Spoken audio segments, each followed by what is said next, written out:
ជួយដោះចាយញោម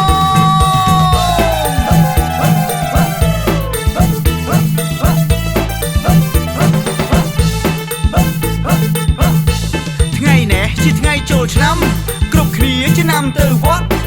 ខ្លះក៏លេងទាញព្រាត់ហើយវត្តខ្លះទៀតលេងប៉ណ្ណាំងគូសេប៉ណ្ណាំងថ្ងៃនេះវាស្រួលជាងថ្ងៃណោះ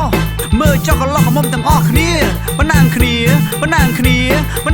អ្នកកំពុងតែស្រួលកមុំចំពុកជើងដួលទៅជាពាក់បលាឃើញអូននៅបោយដៃម៉ោះថាជួយដោះចាយញោមមកជួយដោះចាយញោមមកជួយដោះចាយញោម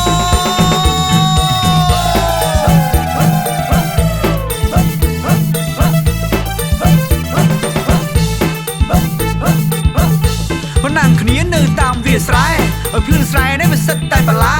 មិនថាអ្នកកំឡោះក្រមុំមកជុំមិនដឹងមកពីស្រុកណានាំគ្នាស្លៀកពាក់សែនសំឈរជុំកំពុងចរចាលៀបនេះម្សៅទឹកអបហុយទ្រពក្លិនម្សៅធារា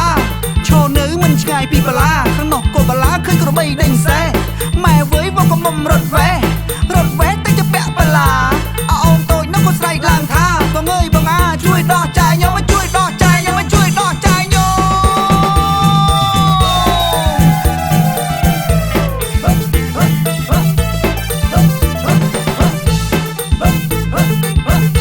ប៉ុណ្ណាគ្នានៅវាតាំងពីព្រឹកឈរជើងឡើងស្ពឹករហូតដល់ថ្ងៃបែរគ្រប់គ្នាក៏នាំគ្នាទៅវត្តក្នុងវត្តក៏វាមានគុំអាស័យប្រុសស្រីមិនដឹងនាំគ្នាលេងស្អីលាក់កន្សែងឆ្នាំថ្មីដេញតែគ្នាឌូក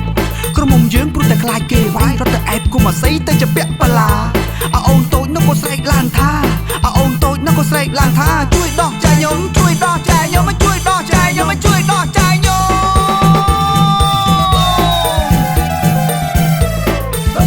មបងអើយជួយចាយខ្ញុំផងចោះជួយដោះគាត់ផង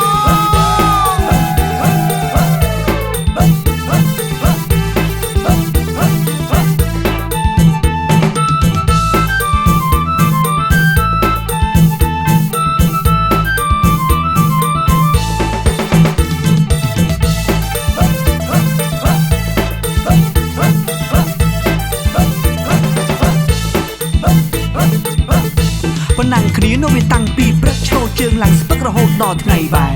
គ្រប់គ្នាក៏នាំគ្នាទៅវត្តក្នុងវត្តក៏វាមានគុំអាស័យប្រុសស្រីមិនដឹងនាំគ្នាលេងស្អីលាក់កន្សែងឆ្នាំថ្មីដេញបែកគ្នាឌូកក្រុមមុំយើងព្រោះតែខ្លាចគេវាយរត់ទៅអែបគុំអាស័យទៅជាពាក់បលា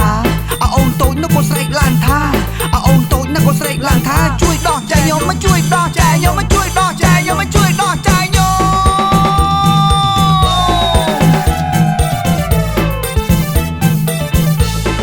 អូនបោយដៃឲ្យជួយដោះមើលចរហែកអាវយ៉ាងធំនាងក្រមុំក៏បោយដៃឲ្យជួយ